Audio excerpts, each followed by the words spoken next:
Si vous aviez un ordinateur connecté à Internet au début des années 2000, et croyez-moi, on n'était pas nombreux, à peine 3 foyers français sur 10 à l'époque, dont moins de la moitié connectés en haut débit, vous utilisiez certainement Skype. Skype, c'était génial, ça permettait de passer des appels gratuitement dans le monde entier. Et c'était révolutionnaire à l'époque. Mais Skype, c'est fini, puisque Microsoft vient de mettre fin à ce service cette semaine, après 22 ans d'existence.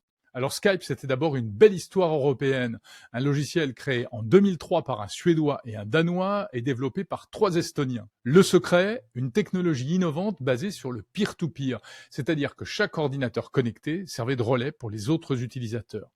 Résultat, des coûts d'infrastructure minimes et une qualité audio excellente. Également en vidéo. Le succès est fulgurant.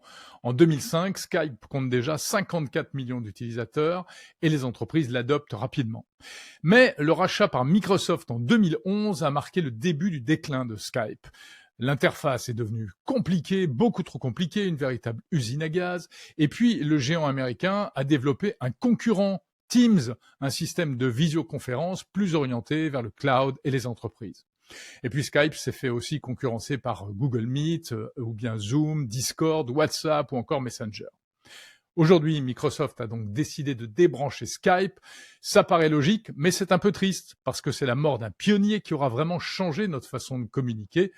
Et puis c'est aussi la fin d'une belle histoire européenne.